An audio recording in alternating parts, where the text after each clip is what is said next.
I don't know. Bam Bam's having a hard time figuring it out. I told him when I walked up here he needed to get down here to his hole.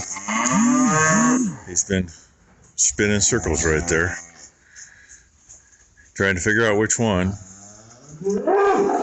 I don't like it when they're in here trying to do that. It's too soft, especially when he's dealing with the smaller ones because he can't hold himself up. So he really needs to come down here and get his head in his hole to get his breakfast and then figure out who he's going to chase. Bam Bam!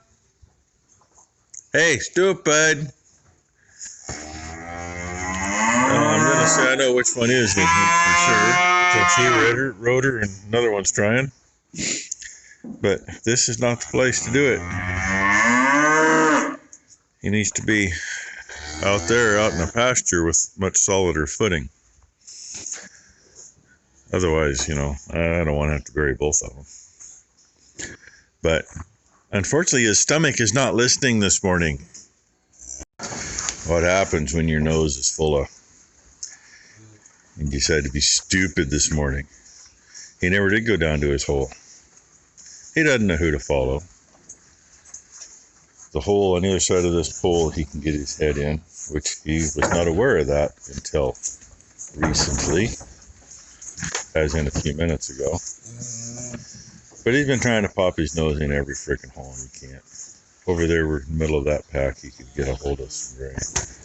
But now he's mad because he can't get his nose into here to get any grain. Because he's too stupid to figure it out this morning.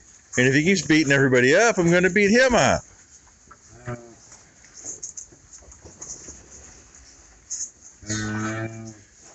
Should send the dog in there and run him out of the barn. He's going to be an asshole. Doesn't know which head to think with. He's thinking with the wrong one. Bam Bam, knock it off!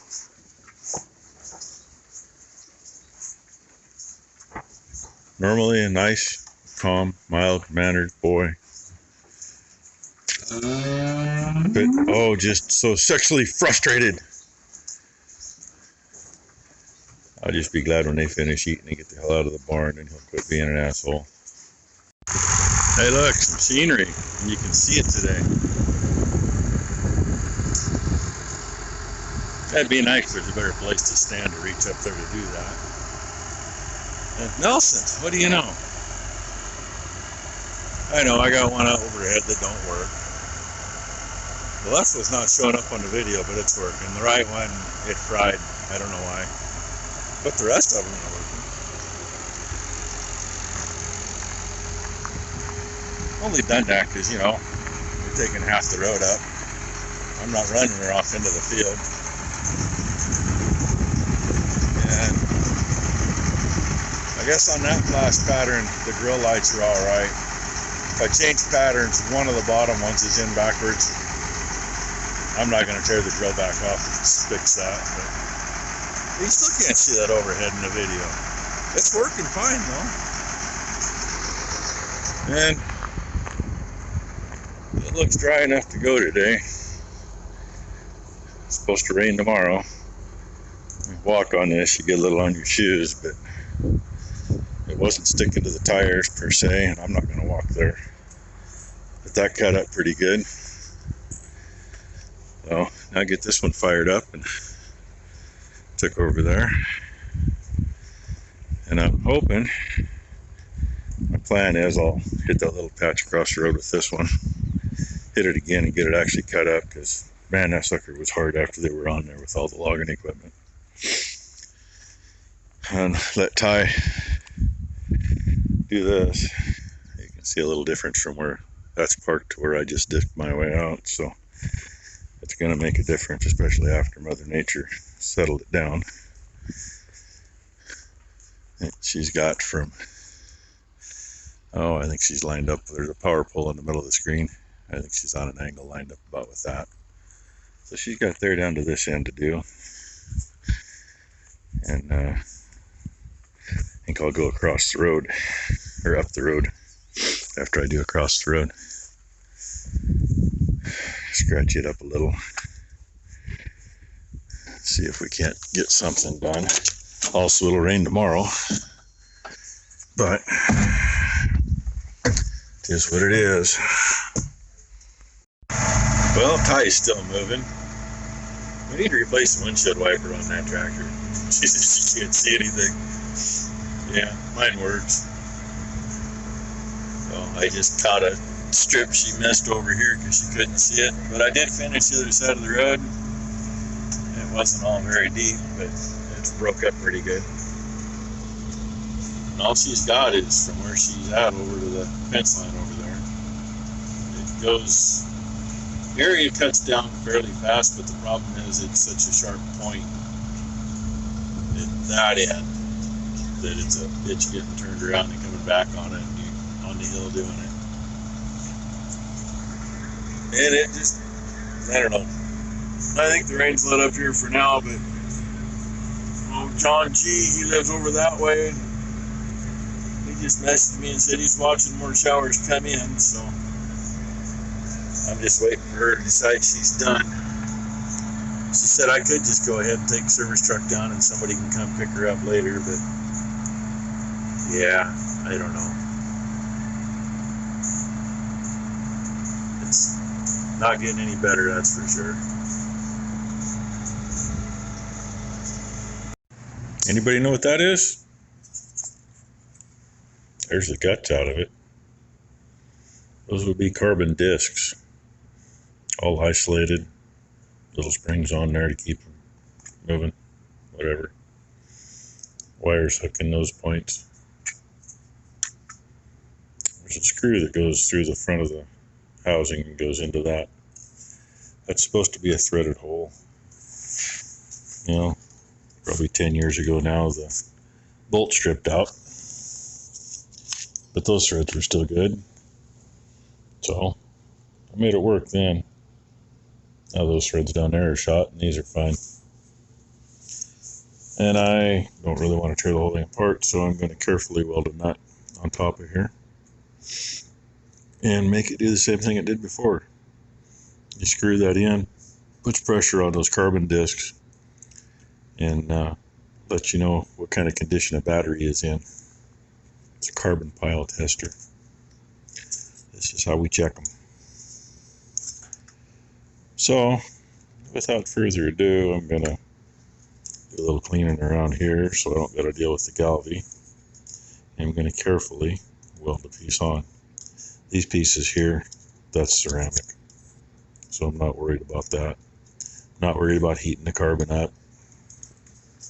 It's got a little air gappage in there anyway. I'm just going to be right there. Make it work. I have no idea what the hell a new one costs. I mean, this is a Hobo Freight cheapie. $49.95, 20, 25 years ago anyway. They're probably not too much more now, but, you know, is it worth getting the new one? It's probably built cheaper. I mean, the suckers worked great for years. I hate to guess how many batteries I checked with it. But we're going to put a little better material for the threads. I don't remember now.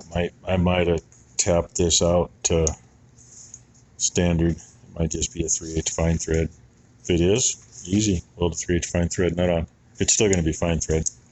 And I'll put a little lubrication on there too, because that's the worst thing. You're cranking pretty hard on it. They tend to get buggered up. Well, there it is back together, and yes, it's crooked. That's what happens when you just butt stuff together and glue it quick. It's no worse than the other one was, but hey, this one spins in. So I'm going to go recheck those batteries, because I actually checked each one once, and I always go back and recheck, because your first time using this will draw the charge off the top. If you got a bad cell, you got all kinds of voltage, but it don't have any amperage. So both of them actually checked about the same, and that's not what I expected, especially after checking voltage the other day, because one had a little more than the other. But they both sit there with 10 amp chargers on them for 2 days. And so they're up as much as they're going to be. They're both still 12 volts, but they just didn't pull. They pulled down wrong. So I'm going to check it again and see what it shows. That's the battery I expected to be good. That's what I put a mark on it for. It's got almost 12.5 volts. We'll crank her down. Sorry, I got to shift hands. I crank better with one than the other, right? Well, I can get up to a little over 200 amp load. And that brought her down to 12 volts. It might work in a car for a while, might not. It might work in the 175, I don't know. And setting here, both of them, the voltage went up just a little bit. They were both, one was right on 12, this one was right on 12, and the other was right at the first mark over. So, we do it again. This one's no good. We didn't even get 150 amps. And when you hear that thing squeal, you undo it quick. See how much I pulled it down? So, we can go back on this one again. We're still over 12 volts. 12.25-ish.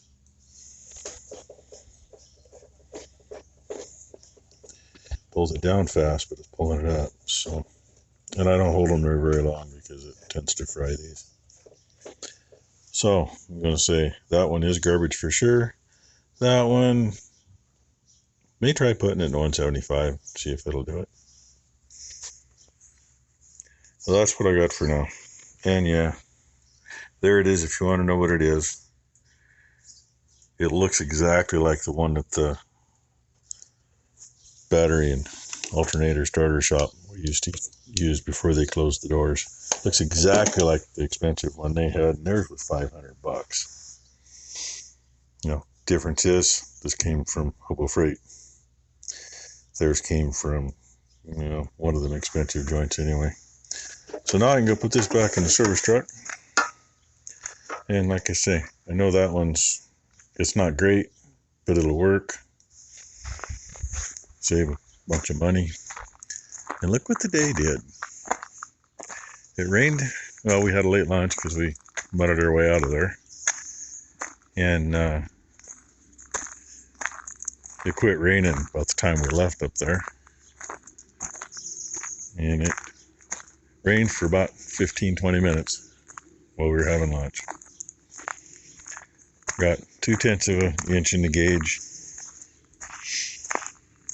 They may have got more up there, I don't know, but it was raining here before it rained up there. So the plan is in the morning, hopefully we can go and get up and scratch that new piece up and let Ty finish where she's at. Then she'll have to come up and follow me up on that other piece. Hopefully I'll get over it in time for her to get on it, and I can go right back over it again behind her. We'll see. And when we get that far, I still got to go over that big field with the big disc. But what I may do is put Ty on the big disc, see if I can get Becky to come up and run the little disc ahead of the drill. Yeah, I'm trying to do things one-handed. I kind of like to make sure that this thing gets thrown back in here. Then I know it's in there. And I don't have to look for it. So, anyway, that's our day. I guess Ty just sent me a text a little bit ago, said we're supposed to be 80-some freaking degrees and sunny here in a few days. Then it's probably going to dry up and become nothing. I kind of want it to rain after I plant. She did say, I can see it, see if I can let you see it. You can kind of see it. There's a house in the middle of the screen. The field that is planted is just this side of that. You can kind of see some brown in there. She said there was a little bit of green showing. We went by there earlier. So At least I got something growing, I hope. And, oh yeah, I'll catch this too. It's hanging, but there you go. Happy Memorial Day, everybody. Remember what it's about. Thanks for watching.